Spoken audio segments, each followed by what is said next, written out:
में भगवान का गुणगान किया, मन और वाणी को पवित्र किया। अब सभी भक्त ध्यान लगे भगवान की पावन चर्चा की तरफ। इधर कैलाश पर्वत के ऊपर विराजमान भोले बाबा जी मैया सती को कथा सुन कर आ रही हैं। एक बार की बात, जब देवर्षि नारद ने भगवान को श्राप दे दिया, तो आज उसी समय मैया सती कहने लगी है भोले बाबा। आखिर में देवर्षि नारद ने भगवान को श्राप दिया, तो क्यों दिया? तो आज उसी समय मैया सती भोले बाबा से प्रश्न कर रही हैं और बोली है क्या कि कारण कौन श्राप मुनि दीना।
मैया सती कहने लगी है भोले बाबा।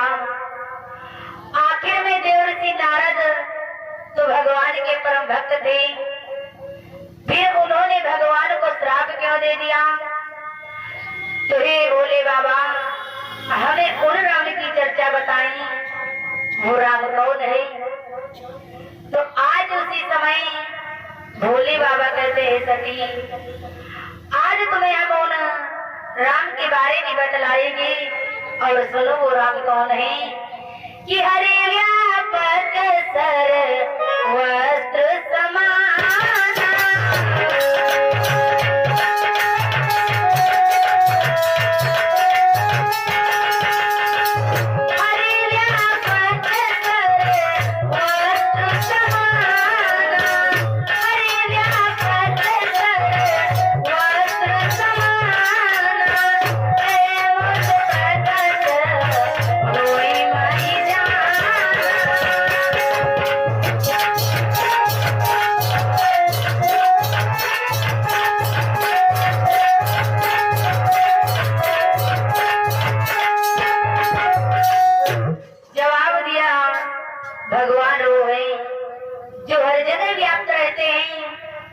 बसने वाले। आज उसी समय इधर भक्तों, जब जब पृथ्वी के ऊपर अनेकों अत्याचार होते हैं, अनेकों पाप होते हैं, साधु संत सताए जाते हैं, तब तब इस पृथ्वी पर भगवान का अवतार किसी न किसी रूप में अवश्य होता है। इधर एक बार की बात, जब देवर्षि नारद ने भगवान को श्राप दिया, तभी भगवान को इस पृथ्वी पे आना पड़ा। तो आज भोले बाबा कहते हैं सुनो सती, अखंड ब्रह्मांड कोटि जगत आधार इस पृथ्वी के ऊपर क्यों आई? एक बार की बात है, देवर्षि नारद टहलते टहलते हिमगिरी पर्वत के पास पहुंचे।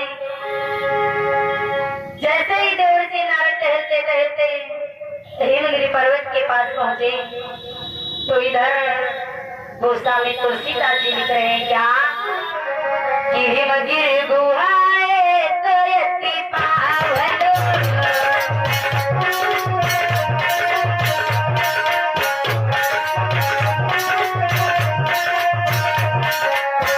हिमगिरी गुहाए तो यति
विचार करते हैं क्यों ना थोड़ी देर भगवान का भजन हो जाए।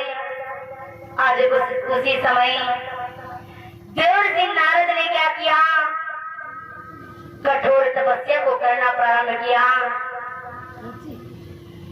आज जब कठोर तपस्या को करना प्रारंभ किया तो इधर क्योंकि भक्तों जब भी कोई साधु संत महात्मा भगवान की तपस्या करता था तो सबसे पहले देवताओं के राजा इंद्र, उनको यही भय हो जाता था कि ऐसा ना हो कि तपस्या को करके वरदान में हमारे इंद्रासन को मांग ले।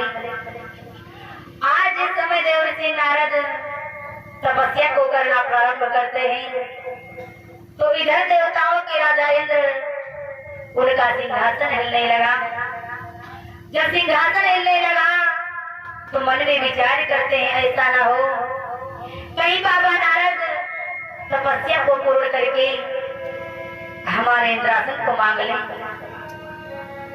आज भक्तों उसी समय क्या हुआ, फौरन ही कामदेव को बुलाया, जवाब दिया जाओ कामदेव।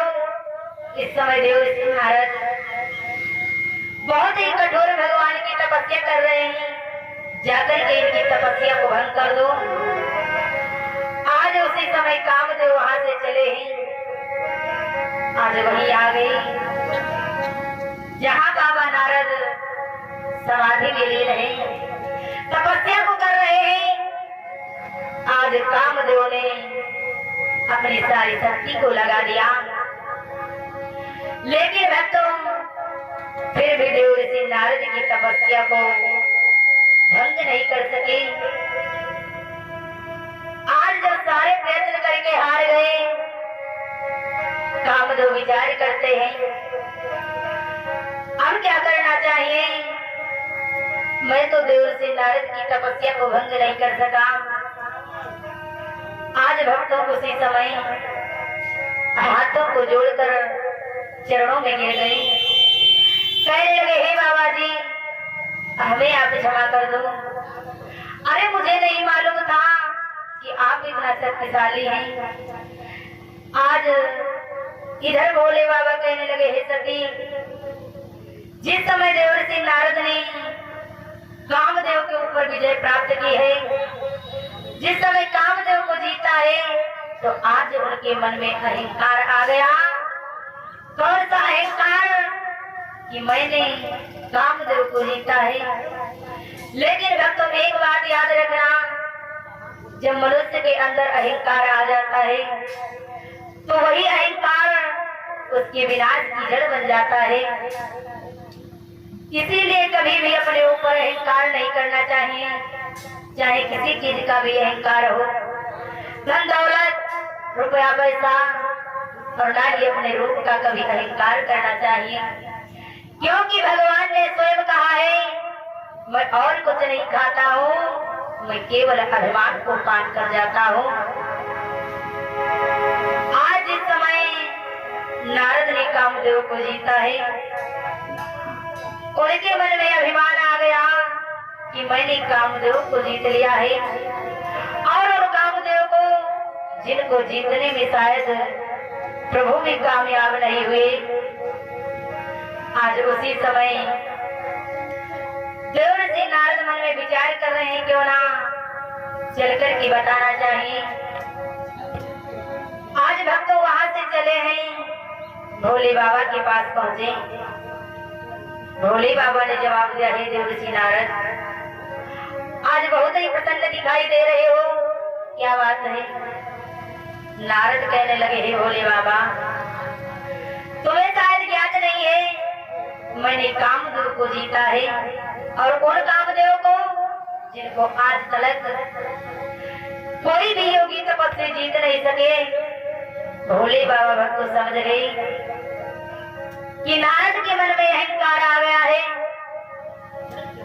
आज उसी समय भोले बाबा कहने लगे हे देवर्षि नारद, आपने मुझसे ये बात कही कोई बात नहीं, लेकिन अब किसी से ये बात मत कहना। देवर्षि नारद कहने लगे जब मैंने कामदेव को जीता है तो क्यों नहीं कहूंगा। तो दुनिया वाले जानेंगे कैसे। आज भक्त वहां से चले हैं, ब्रह्मा जी के पास पहुंचे। ब्रह्मा ने भी बहुत समझाया कि हे देवर्षि नारद, अब ये बात किसी से मत कहना, क्योंकि अपने मुख से अपनी प्रशंसा नहीं करनी चाहिए। आज भक्तों विचार करते हैं, अरे नहीं क्या मालूम, अगर मैं बताऊंगा नहीं तो दुनिया वाले जानेंगे कैसे। आज भक्त वहां से चले हैं, विचार करते हैं क्यों ना विष्णु भगवान से बताना चाहिए, क्योंकि कहा गया है विनाश काले विपरीत बुद्धि। आज उसी समय क्या हुआ कि एक बार करे चले करे दीना, एक बार करे चले करे दीना।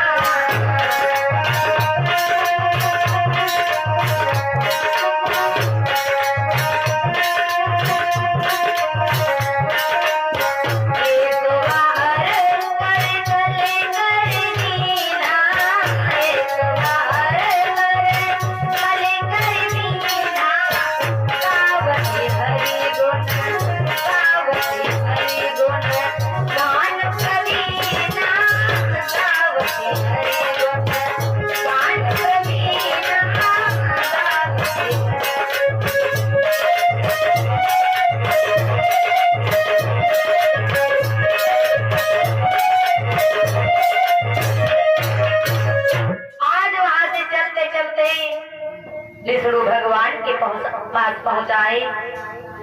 जैसे ही विष्णु भगवान ने देखा, जवाब दिया, हे देवर्षि नारद, बहुत ही प्रसन्न हो कि ये कहां से तुम्हारा आगमन हो रहा है। आज उसी समय भक्तों क्या हुआ, विष्णु भगवान ने जवाब दिया, हे देवर्षि नारद, इस समय कहां से तुम्हारा आगमन हो रहा है। आज पूछने लगे हैं क्या कि कहिए कहिए देवर्षि आज, कहिए कहिए देवर्षि आज, और आगमन हुआ है कैसे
यही बताने के लिए आया हूँ।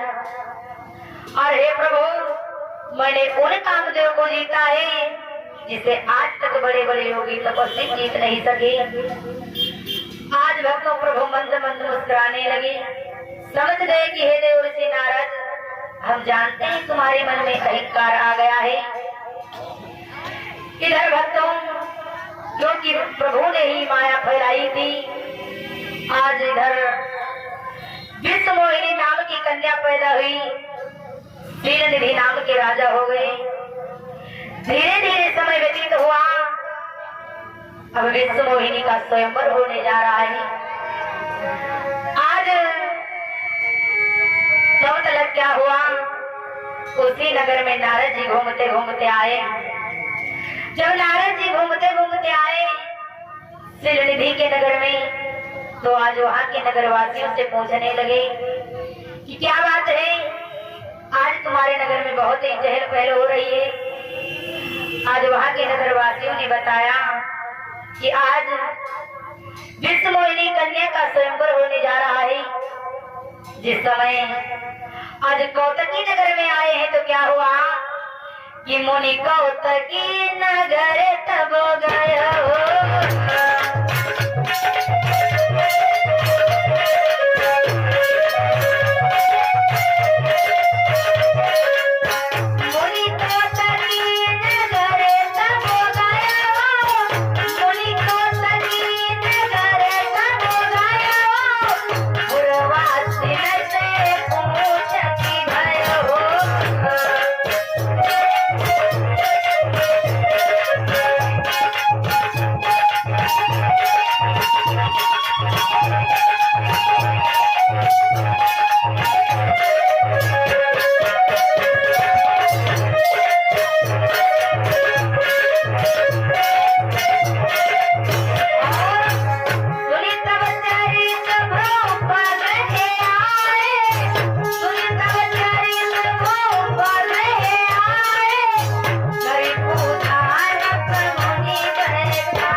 उसी समय महाराज को मालूम हुआ, फौरन ही शीलनिधि देवऋषि नारद के पास पहुंच गए।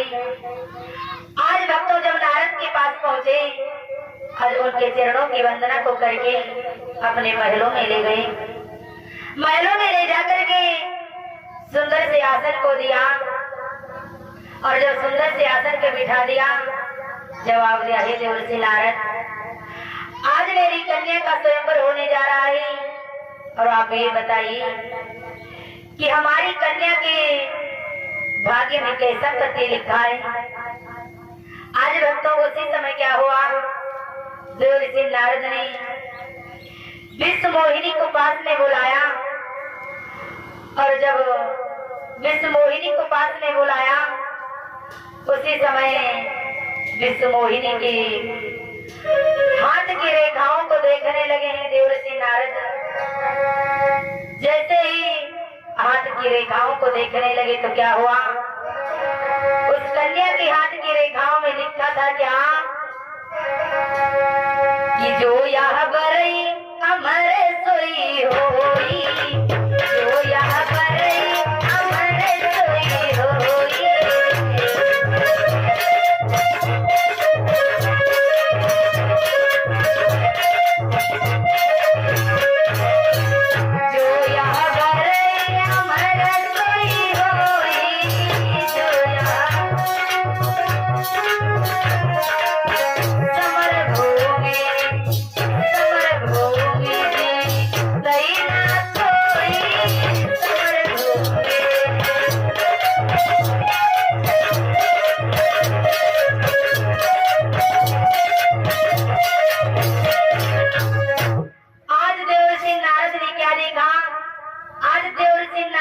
उल्टा पढ़ा, क्योंकि विश्व मोहिनी की हाथ की रेखाओं में लिखा था कि इसके साथ में उसी का विवाह होगा जो अजर और अमर होगा और तीनों लोकों में पूजनीय होगा।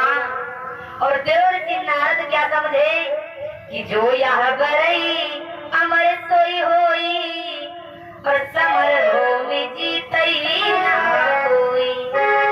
नारद ने समझा कि जो भी इस कन्या के साथ में विवाह करेगा वो अजर और अमर हो जाएगा। आज उसी समय विचार करते हैं कि क्यों ना मैं इस कन्या के साथ में विवाह कर लूं और मैं ही अजर अमर हो जाऊं। विचार करने लगे हैं देवर्षि नारद, अब मैं भी विवाह करूंगा, बाबा बनकर नहीं रहूंगा। उसी समय क्या हुआ, जैसे ही कन्या का हाथ को छोड़कर चले हैं नारद तो क्या हुआ, अरे छोड़कर हाथ बिटिया का नारद चले, अरे छोड़कर हाथ बिटिया का नारद चले, दिल में बातें छुपी की छुपी रह गई।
बाबा बनकर नहीं रहूंगा। उसी समय उनके विचार बदल गए। भक्तों विचार करने लगे, आखिर में मेरा विवाह विश्व मोहिनी के साथ में कैसे होगा, उसके लिए हमें सुंदर हो जाना चाहिए। विचार करते हैं सुंदर भी कैसे बनूंगा। विचार करने लगे क्यों ना आखिर में मैंने प्रभु से मित्रता किस दिल के लिए की है, तो क्यों ना भगवान के पास चलना चाहिए। क्योंकि भक्तों गोस्वामी तुलसीदास जी ने मानस में बताया है क्या कि आपत्ति काल पर कियो चारी, आपत्ति काल पर कियो चारी।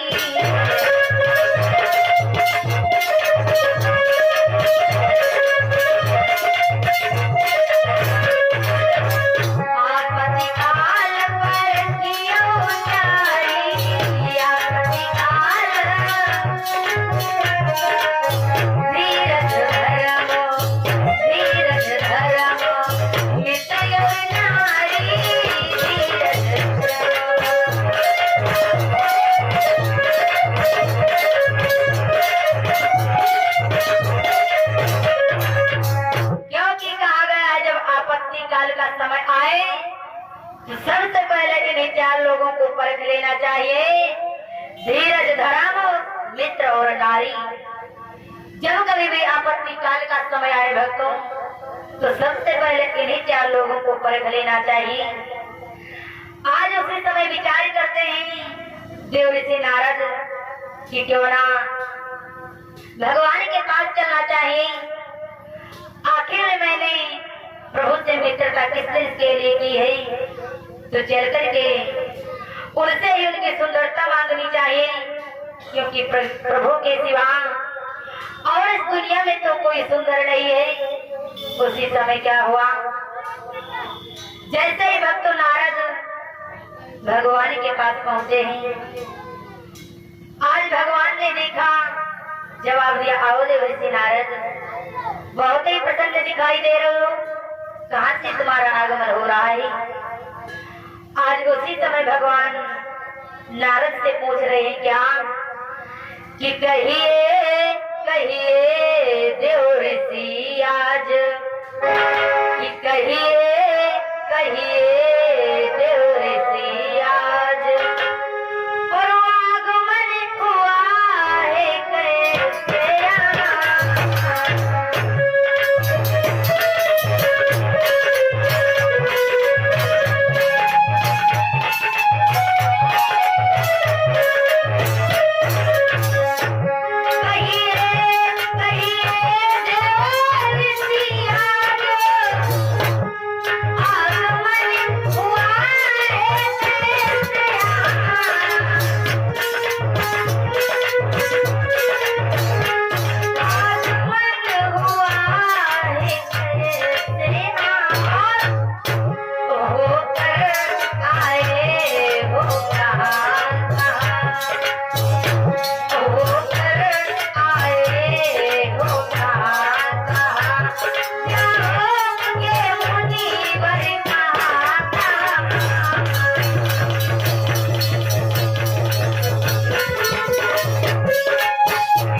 मांगने के लिए आया हूँ। तो भगवान ने जवाब दिया, हे देवर्षि नारद, क्या मांगना चाहते हो? जो भी मांगना चाहते हो निसंकोच होकर कहो, तुम्हें क्या चाहिए नारद? आज नारद कहते हैं, प्रभु कि आप मुझे जो मांग